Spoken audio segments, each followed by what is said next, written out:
Теперь читать любимую газету можно и будучи далеко от родины. Сайт газеты «Сердало» заработал несколько дней назад и активно пополняется новыми публикациями. Его изюминка в том, что узнавать новости можно сразу на двух языках – ингушском и русском. У нас есть свой архив, который в последующем будет забиваться. Вот как у нас это будет получаться, мы все это будем забивать. Вот это.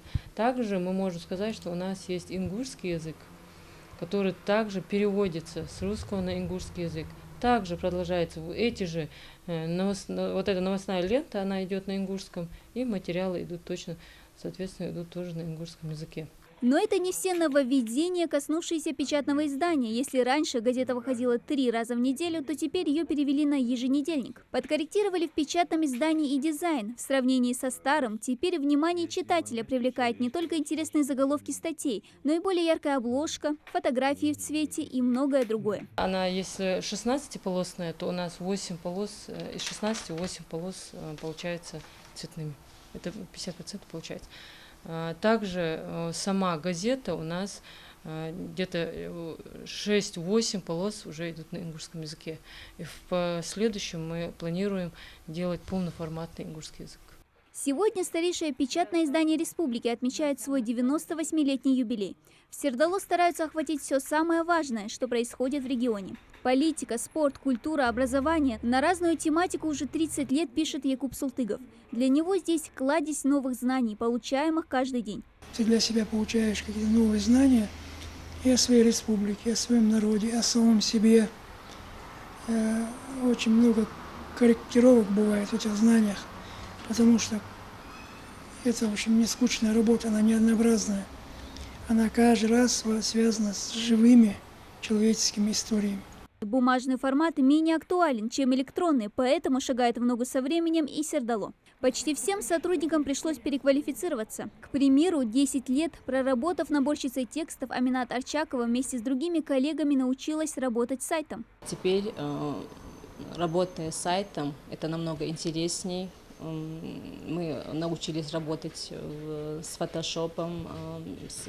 Так как мы хорошо знали работу в Word, нам это было не очень сложно, нам пришлось просто сайтом научиться работать, а вот информацию переделывать было это несложно теперь уже. Ориентироваться на будущее, не забывая прошлое – таков девиз газетчиков. Хоть преобразования и важны, история печатного издания очень интересна. Ведь общенациональная газета «Сердало» считается одной из старейших не только в регионе, но и на всем Северном Кавказе. Первый ее номер вышел в свет еще в 1923-м. Руководство притворяет идею собрать по крупицам историю газеты. Когда мы непосредственно через газету начали говорить с народом, это имеется в виду, когда мы со всем коллективом задумали сделать музей и обратились к народу, отклика было очень много. Это говорит о том, что нас читают. Это была же непосредственно бумажная версия. К нам начали приходить, приносить газеты и не только, что нас очень обрадовало.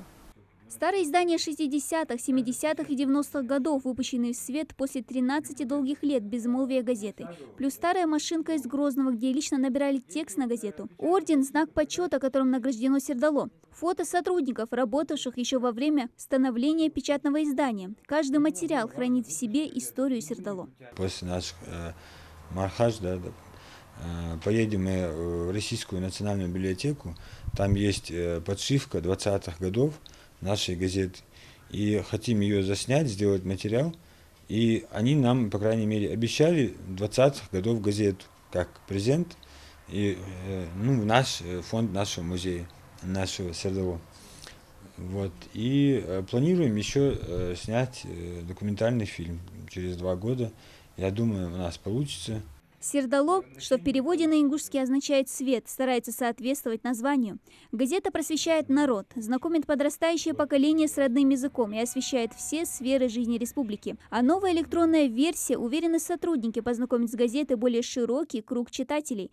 Дана Плиева, Адам Далаков, Новости 24.